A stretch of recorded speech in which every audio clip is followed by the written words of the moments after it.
Hello, hello, ayan.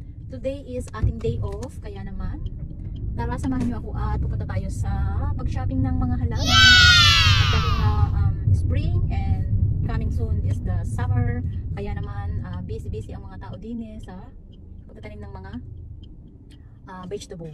Ayan, yan lang yung aming dito libangan. Especially ako kapag ganitong day off. Ayan, pupunta lang sa garden center, bili-bili ng mga plants. Ayan.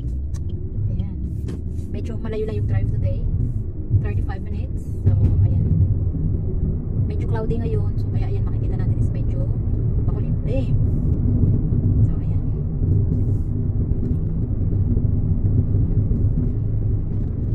Isa nga itong garden center na ito na lagi kong pinupuntahan dahil talagang minsan nakakabili pa ako dito ng mga clearance ng mga kanilang mga plants and vegetable. Ayan, mamimili ka lang talaga. And mas gusto ko kasi yung nabibili ko ng mga plants is yung talagang mayroon ng mga dahon para ready ko na siyang itatanim dun sa aking garden. Kasi pag mag-start ka dun sa seeds is medyo matagal pa. And yung season dito is mabilis lang mag-change. So, every 3 months, nag-iiba yung weather. So, ngayon yung best hanggang April. So, ayan, kailangan nating tanim ng mga vegetable and other plants sa ganyang season dahil kapag enter na ng autumn and winter is mamamatay na yan yung ibang mga halaman ng mga hindi pang winter. So ayan, mag-enjoy muna tayo ngayon dito sa garden center.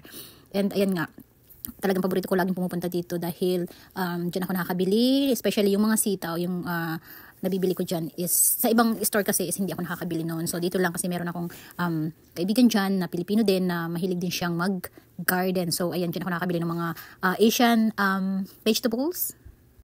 Sa sobrang hilig ko nga sa halaman is talagang kapag may free time ako is dyan lang talaga ako makikita sa garden center.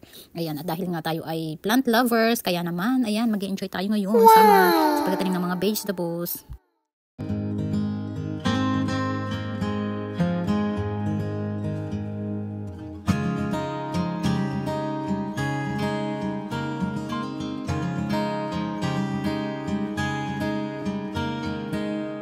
And here we go. Ayan, after nating mag-shopping, ayan, full load ang ating sasakyan. Kaya naman, ayan, ang inyong bida is busy. Sobrang bibigat ng ating mga potting mix. Kasi yung ibang binibili ko mga potting mix is dinadagdagan ko or minimix ko lang siya dun sa aking mga compost na ginagawa dun sa aking backyard. So, ayan. So, kailangan natin siya ng maraming potting mix today dahil marami tayong itatanim. O, ayan, di ba? Gora ang bida.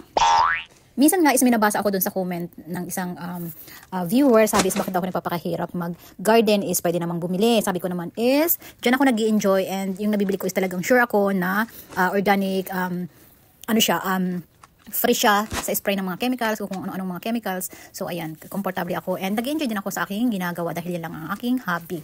So aside sa pagbe-baking and ayan nga, ito yung pag-garden yung aking isa din sa aking kinahihiligan. Kaya naman, go lang ng go kung saan masaya is doon tayo. And ayan nga, nagbababa na ako nitong aking mga binili na mga vegetable seedling. So ayan, yung iba dyan is talaga may dahon. So dati last 2 weeks ago is nakabili na rin ako ng mga sitaw pero sabi ko is dadagdagan ko kasi kapag medyo namatay yung iba is meron pang ibang mabubuhay. So ayan, and meron din ako dyan binili ng mga strawberry. So mamaya nga is tatanim natin yan dahil nakaready na nga yung aking mga pagtataniman ng aking mga strawberries. Kaya naman i-start na natin siya kasi by December or January is nag-i-start nang mamunga yung mga strawberries dahil in season talaga yan. So ayan, enjoy gardening. And ayan, pakita ko lang sa inyo itong aming damuhan, backyard, ayan. Bagong putol yung mga damo. So ayan, dyan tayo magtatanim mamaya. Ayan, ready na ang aking mga strawberry boxes. Ayan, ayan. Tingnan nyo naman to, oh. Last week ko lang siya tinanim, pero tingnan nyo naman, super healthy. Ayan, lettuce natin. Ayan, meron pa tayong spring onion. So, ayan, ang ganda talaga kapag bagong putol ang ating damo, diba? Oh, ayan. Super ganda. Malinis yan tingnan. Ayan, meron kami taga-putol yan every 2nd week. So, ayan, makikita nyo is talagang ano siya. Tayo din tingnan. Ayan, mamaya tayo maglilinis ng ating swimming pool. Balik tayo dito.